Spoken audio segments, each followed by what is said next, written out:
Πάμε στο ρεπορτάζ. Έχετε ένα άλλο σκυλί από μέσα από το φράχτη και μ' άρπαξε το μισό το μπούτι όλο μέχρι κάτω, με το φαγε. Σοκαρισμένη ακόμη από τη φωνική επίθεση που δέχθηκε από Pitbull, η 60χρονη εξιστορεί τις δραματικές στιγμές που έζησε. Δεν μ' άφηνε αν δεν ερχόταν ο ξάδερφός μου. Κρατούσε εκείνη την ώρα ένα σκεπάνι από δίπλα και το είδε και ήρθε. Και όρμησε και σε εκείνο λίγο το παντελόνια του και αυτά τα άσκησε. Η 60χρονη δέχθηκε την επίθεση όταν, ακούγοντας τις φωνές ενός 6χρονου αγοριού που δέχθηκε πρώτο επίθεση από το Pitbull, προσπάθησε να το σώσει. Τσίριζε το παιδί, ήταν και άλλα παιδάκια και βγήκαμε έξω να δούμε τι έγινε και βλέπουμε την τελένη εκεί ξάπλα. Η 60χρονη μεταφέρθηκε στο νοσοκομείο φέροντας βαθιά τραύματα στο πόδι της. Την άρπαξε και δεν την άφηνε με τίποτα. Εγώ κοπανούσα και εκείνη την άρπαξε. Την έβγαλε το κομμάτι από εδώ πέρα, την έχει κάνει. Αν δεν τύχαινα εγώ, θα ήταν συγχωρεμένη τώρα. Οι γείτονες της άτυχης γυναίκας, σοκαρισμένοι από το συμβάν, ζητούν την άμεση απομάκρυνση του Pitbull από τη γειτονιά τους.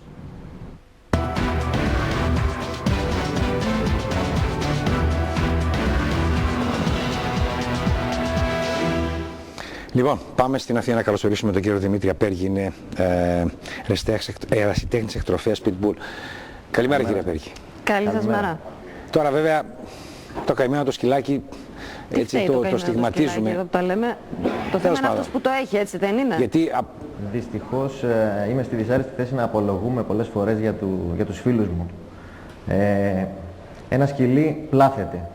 Δεν γεννιέται. 90% πλάθεται. 90% πλάθεται πραγματικά. Έχει κάποια επέκτητα χαρακτηριστικά. Έχει αίσθηκτο. Έχει κάποια επέκτητα χαρακτηριστικά που οδηγούν σε κάποιες συμπεριφορές από τη φυλή του και βάσει της εκτροφής που έχει υποστεί, αλλά σίγουρα πλάθεται. Μάλιστα.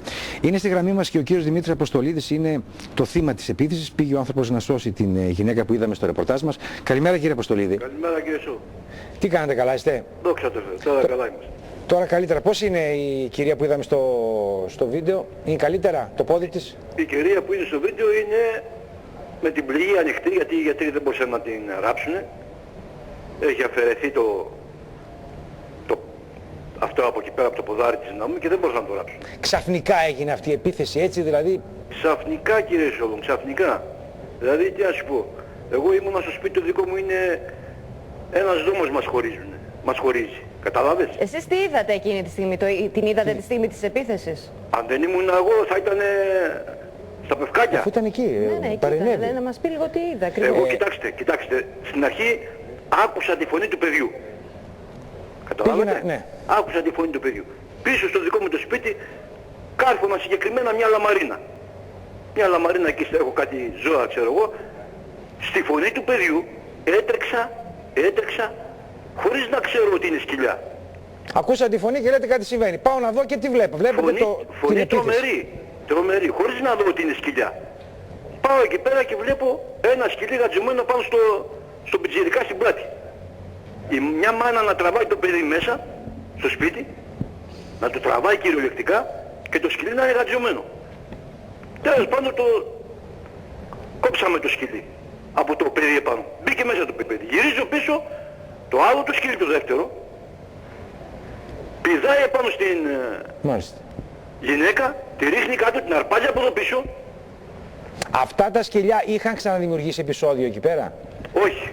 Πρώτη φορά δηλαδή? Αυτά τα σκυλιά τώρα έχει 1,5 μήνα που ήρθαν εδώ στη γειτονιά μας. Δηλαδή έχουν ιδιοκτήτη φαντάζομαι, έτσι δεν είναι? Έχουν ιδιοκτήτη. Ναι, αυτά τα σκυλιά δηλαδή ήταν πάντα επιθετικά? Επιθετικά, πολύ επιθετικά.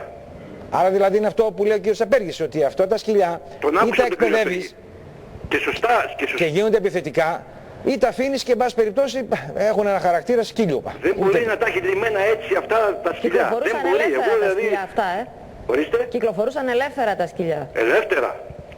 Ελεύθερα, αφού αυτοί που μένουν εκεί δίπλα, τους ορμούσαν από μέσα μεριά εντωμεταξύ, όχι από έξω. Τώρα περάσαν από έξω, από εδώ μεριά. Μάλιστα. Κύριε Απέργη, επομένως αυτά τα σκυλιά τώρα προφανώς είχαν εκπαιδευτεί να είναι επιθετικά. Και άρα δηλαδή έτυχε κακιά στιγμή και επιτέθηκαν στο παιδί. Ή μπορεί να συμβαίνει άλλο σενάριο? Δεν νομίζω να υπάρχει άλλο σενάριο. Θα ήθελα να σημειώσω στο σημείο αυτό ότι στη συγκεκριμένη ράτσα υπάρχει μια αναλογία χειρισμού του σκυλιού. Δηλαδή, για να σας δώσω ένα παράδειγμα, ένα σκυλί της τάξης των 30 κιλών χρειάζεται έναν έμπειρο χειριστή τριπλάσιου βάρους κατά μέσο όρο, Μάλιστα. που μπορεί να το χειριστεί επιτυχώς. Όταν αναθέσουμε το χειρισμό του σκύλου σε ένα ανήλικο παιδί που δεν είναι ικανό να το φέρει εις πέρας και το σκυλί αυτό είναι εκπαιδευμένο να έχει κάποια καθήκοντα φύλαξης, είναι με μαθηματική ακρίβεια ότι θα υπάρξει πρόβλημα. Είτε είναι pitbull, είτε είναι ακόμα και κανείς, ας πούμε. Δεν έχει να κάνει με τη ράτσα άμεσα, έχει να κάνει με τη σωματοδομή του ζώου. Μάλιστα. Και με το τι είναι εκπαιδευμένο να κάνει. Ναι, κύριε Μισολίδη. Βεβαίως, πείτε. Μπορώ να πω μια κουβέντα? Βεβαίως. Κύριε Σόλων. Σας ακούμε, ναι. Το σκυλί στο παιδί το όρμησε απευθείας στο πρόσωπο. Κατευθείαν στο πρόσωπο. Αλλά πρόλαβε το παιδί και έβαλε το χέρι έτσι εδώ μπροστά του, τον άρπαξε το χέρι, και γυρίζοντας έτσι την πλάτη, Ναι. όσο πρόλαβε η μάνα να το τραβήξει, τον άρπαξε από πίσω από την πλάτη. Αλλιώς αν δεν πρόλαβε να... Θα του είχε φάει το πρόσωπο. Στο πρόσωπο θα τον... Θα του είχε σκίσει το πρόσωπο, δεν ξέρω, ο φαντάζομαι. κύριος μπορεί να ξέρει να μου, γιατί στο πρόσωπο ρωμάνε αυτά. Μάλιστα. Εγώ έχω ένα παράπονο, μπορώ να το αναφέρω. Πείτε το. Δεν νομίζω ότι έχει να κάνει με τη ράτσα το που όρμηξε το σκυλί. Να ευχηθώ και εγώ περαστικά στην κυρία, είναι πολύ δυσάρεστο το γεγονός. Ευχαριστούμε πολύ. Προφανώς το σκυλί αντιλήφθηκε έτσι την κατάσταση. Πάντως υπάρχουν σκυλιά και σκυλιά. Θα δείτε τώρα σε πλάνα μας σκυλιά. Κύριε Σόλων, Πείτε, ναι. θέλω να ακούσει και ο κύριος. Τι με είπε ο γιατρός. Τι σας είπε. Εκεί είναι το σπουδαίο να πούμε. Τι σας είπε ο γιατρός, για πέστε μας. Έβαλα την κοπέλα στο ταξί, την πήγα στο νοσοκομείο στη Γουμένισσα. Ναι. Είναι ένας γιατρός, δεν το ξέρω καθόλου. Το όνομά του δεν το ξέρω. Ναι. Είναι Κύπριος. Ναι. Είναι Κύπριος και είναι στο νοσοκομείο. Ναι, τι σας είπε. Με ρώτησε το περιστατικό. Ναι, τι είπατε. Και τον είπα το περιστατικό. Ωραία. Πώς έγινε, πώς άκουσα τη φωνή και πήγα. Ναι. Γυρίζει και μου λέει με ένα ύφος, σε άμυνα τα σκυλιά, κάνανε αυτό που κάνανε.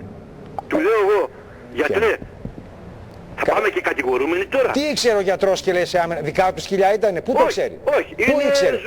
πώς τους λένε αυτούς τους. Πώς διέγνωσε ο γιατρός ότι ήταν σε άμυνα το σκυλί. Πού Τον το είπα ήξερε. να μου ότι αν δεν είχα το σκερπάνι στο χέρι μου, Μάλιστα. όταν πήγα εγώ εκεί πέρα, δεν θα μπορούσαμε να πάρουμε το παιδάκι του. Ωραία. Ήταν Λοιπόν, συνδυαστικό συμπέρασμα. Και το συμπέρασμα ήταν να μου ότι σε άμυνα τα σκυλιά. Ωραία, εντάξει, τώρα δεν θα το υιοθετήσουμε αυτό. Κύριε Αποστολίδη, ευχαριστούμε πάρα πολύ. Να είστε καλά και περαστικά. Ευχαριστώ, να είστε καλά. Yeah. Λοιπόν, να δούμε κάποια πλάνα από σκυλιά, τα οποία πραγματικά είναι χαρισματικά σκυλιά. Εκπαιδεύονται, όπως λέμε, κάθε σκυλί μπορεί να εκπαιδευτεί και μπορεί να δώσει τον καλό του εαυτό. Λοιπόν, αυτό εδώ είναι σκυλιά τα οποία είναι σε καθημερινή βοήθεια ανθρώπων που δεν βλέπουν, που έχουν κινητικά προβλήματα. Τους βοηθάνε στις δουλειές, να βγουν να ψωνίσουν. Και ένα pitbull μπορεί, κύριε Απέργη, να φτάσει σε αυτό το σημείο. Σαφώς μπορεί και γίνεται. Στη χώρα μας είναι λίγο πίσω. Βάζουν τα παπούτσια γενικότερα η κοινοφιλία είναι πίσω στη χώρα μας. Στις Ηνωμένες Πολιτείες, που είναι και η γενέτειρα της φυλής, γίνεται αυτό το πράγμα.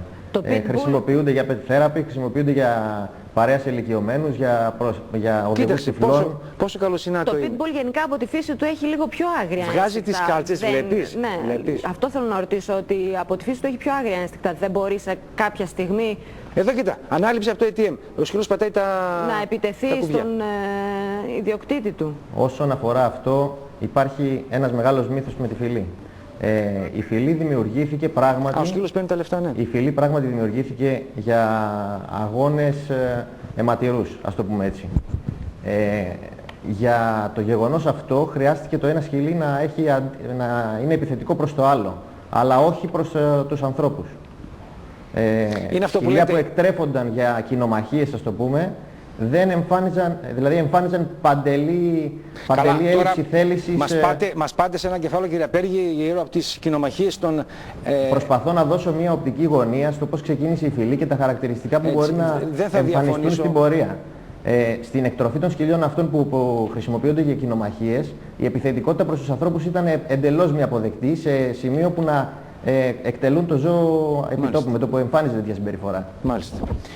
Λοιπόν, σαφώς με τα υπάρδα των χρόνων η εκτροφή έχει αλλάξει και έχουν μπει και άλλα στοιχεία μέσα. Έτσι. Κύριε Πέργη, σας ευχαριστούμε θερμά για την συμβολή σας. Το να δούμε λιγάκι αυτό το περιστατικό.